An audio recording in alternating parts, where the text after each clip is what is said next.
गुरु संक्षिप्त पारायण कसे करावे, कधी करावे, केव्हा करावे, त्याचे काही नियम आहेत याच विषयी माहिती मी आज तुम्हाला सांगणार आहे। चला तर मग व्हिडिओला सुरुवात करूया।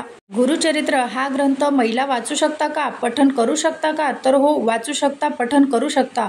दिंडोरी प्रणीत जो ग्रंथ आहे त्याचे पठण महिला करू शकता। गुरुचरित्र ग्रंथ वाचताना जे नियम आहेत ते पाळणं शक्य नाही, कारण आम्हा सर्वांना माहिती आहे की गुरुचरित्र हा ग्रंथ वाचताना खूप नियम आहेत, त्या नियमांचे पालन करणं शक्य नाही।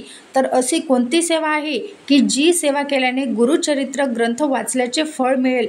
तर ती सेवा आहे की गुरु संक्षिप्त पारायण। गुरु संक्षिप्त पारायण करत असताना कोणते नियम पाळावे याविषयी माहिती।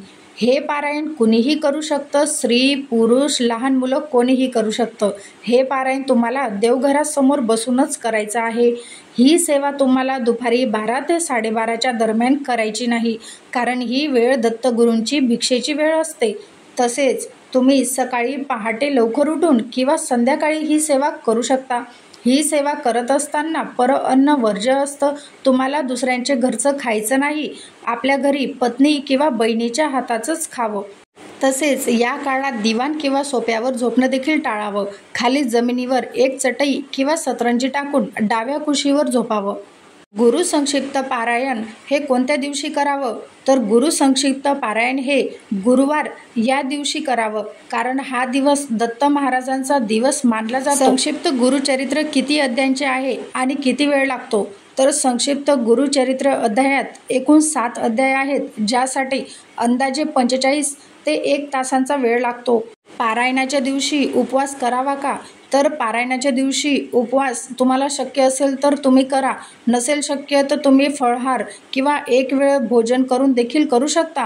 पण लक्षात ठेवा की जेवणामध्ये कांदा लसूण वर्ज्य। आता माहिती करून घेऊयात की पूजा मांडणी कशी करायची। तर पूजा मांडणी करताना पवित्र व स्वच्छ जागेची निवड करायची। देवघराजवळ देखील पाट मांडला तरी देखील चालतो। उत्तरेकडे तोंड येईल अशा रीतीने पाट मांडायचा आहे। पाट किंवा चौरंगावर पिवळ्या किंवा भगव्या रंगाचे कापड टाकावे। या पाटावर श्री दत्त महाराजांची मूर्ती किंवा फोटो ठेवायचा आहे।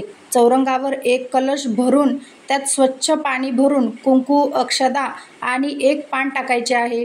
पूजेच्या ठिकाणी दिवा लावावा। तेल किंवा तुपाचा दिवा तुम्ही लावू शकता, शक्यतो तुम्ही तुपाचा दिवा लावायचा। दत्त महाराजांची मूर्ती किंवा फोटोला हार लावायचा आहे। मूर्तीला तिलक लावून अक्षदा व्हायच्या आहेत। महत्त्वाचे म्हणजे पूजा मांडणी ही आपल्या श्रद्धेवर आधारित आहे। तुमच्याकडे ज्या वस्तू उपलब्ध असतील त्या वस्तूंचा तुम्ही वापर करावा। असं नाही की पूजेमध्ये फुलांचा हार लावायचाच आहे किंवा फुले पाहिजेच आहेत, असं काही नाही, ते तुमच्यावर आहे। जर तुमच्याकडे फुले असतील तर तुम्ही नक्कीच फुलांचा वापर करावा। धूप, अगरबत्ती, दिवा देखील लावायचा आहे। आता की गुरु संक्षिप्त पारायण हे किती दिवसांचं करायचं? तर गुरु संक्षिप्त पारायण 1 दिवसाचं करू शकता, 3 दिवसाचं, 7 दिवसांचं किंवा 11 दिवसांचं देखील करू शकता। जर तुमच्याकडे वेळ कमी आहे तर तुम्ही 1 दिवसात हे पारायण वाचू शकता, किंवा मग जास्तीचा वेळ असल्यास 3 दिवसाचं किंवा 11 दिवसाचं, 7 दिवसाचं देखील करू शकता। आता याबद्दल मी तुम्हाला थोडक्यात माहिती सांगते। हे पारायण 7 दिवसांचं, 11 दिवसांचं, 3 दिवसांचं करता येतं। जर कमी वेळ असेल तर तुम्ही 3 दिवसीय पारायण करू शकता। प्रत्येक दिवशी 2 ते 3 अध्याय तुम्हाला वाचायचे आहेत। जर तुम्ही 7 दिवसांचं पारायण करत असाल तर 7 दिवसाचं पारायण करत असताना त्यात प्रत्येक दिवशी 1 अध्याय तुम्ही वाचू शकता। आणि 11 दिवसाचे पारायण म्हटलं तर दररोज 1 किंवा 2 अध्याय तुम्ही वाचू शकता। तर अशाप्रमाणे तुम्हाला हे अध्याय दररोज वाचायचे आहेत। अध्याय वाचून झाल्यानंतर तुम्हाला श्री गुरुदत्त महाराजांची आरती करायची आहे। श्री स्वामी समर्थ महाराजांची आरती केली तरी देखील चालते। त्यानंतर तुम्हाला श्री दत्त महाराजांना नैवेद्य दाखवायचा आहे।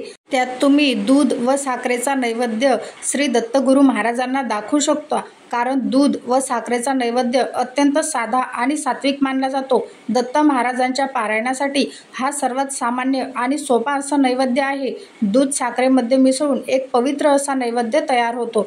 तसेच तुम्ही ताज्या फळांचा नैवेद्य देखील दाखवू शकता। सात्विक आहार म्हणजे दुधाची खीर, पुरणपोळी किंवा वरण भात देखील तुम्ही नैवेद्यामध्ये दाखवू शकता। तसेच गूळ किंवा घेवडा गुळ किंवा घेवडा यांचा नैवेद्य दत्त महाराजांच्या पारायणाच्या वेळी अर्पण करता येते. हे पारंपरिक नैवेद्य शुद्ध आणि सात्विक देखील मानले जाते. तर अशा पद्धतीने गुरु संक्षिप्त पारायण हे करायचे असते. तुम्हाला माहिती कशी वाटली मला कमेंटद्वारे नक्की कळवा. भेटूया अशाच एका नवीन व्हिडिओसोबत. आणि काही प्रश्न असतील ते देखील मला विचारा, मी तुम्हाला नक्कीच याचं उत्तर देईल.